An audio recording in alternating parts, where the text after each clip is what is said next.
السلام علیکم ورحمۃ اللہ وبرکاتہ۔ اچھا، آج ہماری جو سورت ہے وہ سورۃ الاخلاص سٹارٹ ہوگی، ٹھیک ہے؟ چلیں جی پڑھتے ہیں۔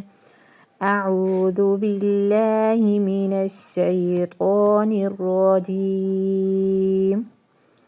سورۃ الاخلاص مکیہ، ٹھیک ہے؟ اخلاص مکیہ۔ بسم اللہ الرحمن الرحیم۔ قاف جو ہے وہ حروف مستعلیہ میں سے ہے، موٹے حروف میں سے ہے، تو اس کے اوپر ہم لگا دیں گے چھوٹا سا میم، ٹھیک ہے؟ اور لفظ اللہ ہے، اس سے پہلے زبر ہے، ٹھیک ہے؟ تو اس کے اوپر بھی چھوٹا سا لگا دیں گے ہم میم، کہ اللہ موٹا کرنا ہے، یہاں پہ آنا چاہیے، موٹا ہونا چاہیے، ٹھیک ہے؟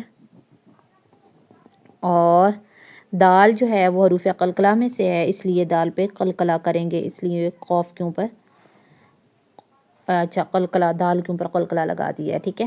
قلقلے کا معنی کیا ہوتا ہے؟ ہلا کر پڑھنا۔ پھر لفظ اللہ ہے، اس سے پہلے زبر ہے تو اللہ موٹا پڑھا جائے گا، اس کے اوپر بھی چھوٹا سا لگا دیا ہے میم، کہ موٹا پڑھنا ہے۔ اور صاد بھی موٹے حروف میں سے ہے، سیٹی والے میں سے بھی ہے، موٹے میں سے بھی ہے، تو اس کے اوپر بھی چھوٹا سا لگا دیا میم، دال پہ قلقلہ، اس لیے یہاں پہ قاف لگا دیا، ٹھیک ہے؟ ایک دفعہ یہ پڑھ لیتے ہیں۔ قل هو اللہ، هو اللہ، وہ موٹا نہیں ہونا چاہیے، اللہ موٹا ہونا چاہیے۔ هو اللہ احد، قل هو اللہ، قل هو اللہ احد، د قلقلہ، ٹھیک ہے؟ احد، اللہ الصمد، ٹھیک ہے؟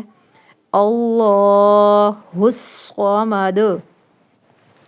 آگے دیکھیں، میم ساکن ہے، میم ساکن کے بعد میم بھی نہیں آ رہی ہے، با بھی نہیں آ رہی ہے، تو یہاں پہ اظہار ہوگا، تو جہاں پہ اظہار کرتے ہوتے ہیں وہاں پہ ہم کراس لگا دیتے ہیں، یعنی لمبا نہیں کرنا۔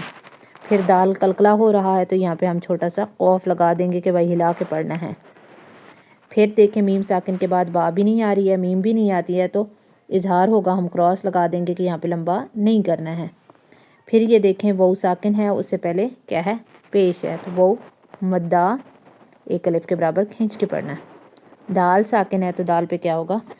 قلقلہ، اوکے، ہلا کے پڑھنا ہے۔ لم یلد ولم یولد، ایسے نہیں کرنا، لم یلد ولم یولد نہیں کرنا، لم یلد ولم یولد، اوکے؟ پھر چیک کریں، میم ساکن ہے، میم ساکن کے بعد با بھی نہیں آ رہی، میم بھی نہیں آ رہی، تو یہاں پہ آپ نے کراس لگا دینا ہے، ٹھیک ہے؟ جلدی سے سمجھے پڑھنا ہے، اظہار کرنا ہے۔ آگے ہم نے ایک قاعدہ پڑھا ہے، نون ساکن کے بعد یرملون میں سے لام را آ جائیں تو ادغام کرتے ہوتے ہیں، ٹھیک ہے؟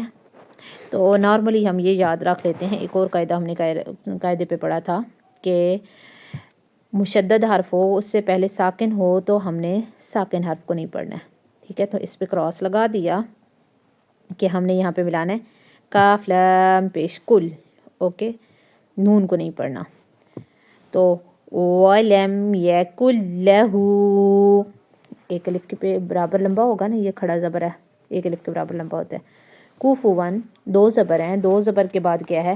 حمزہ ہے، حمزہ کس میں سے؟ ہلکی میں سے ہے، اظہار ہوگا۔ آگے دو پیش ہیں، اس پہ قلقلہ، قلقلے کا دو پیش کی وجہ سے، بلکہ حروف قلقلہ پہ جب وقف ہوتا ہے تو وہاں پہ قلقلہ ہوتا ہے، قاف تو اب جیم دال میں سے، ٹھیک ہے؟ تو کیا بنا؟ وَلَمْ يَكُنْ لَهُ كُفُوًا أَحَدٌ، ٹھیک ہے؟ وَلَمْ نہیں کرنا، اور بچے پڑھتے ہیں یَكُنْ لَهُ، یَكُنْ لَهُ تب ہوتا جب لام الف زبر لا ہوتا، یہاں پہ تو ہے لام زبر لا، ٹھیک ہے؟ وَلَمْ يَكُنْ لَهُ كُفُوًا أَحَدٌ۔ پھر ایک دفعہ چیک کر لیں، قُلْ هُوَ اللَّهُ أَحَدٌ، اللہ الصمد، لم یلد ولم یولد ولم یکن له کفوا احد، اوکے؟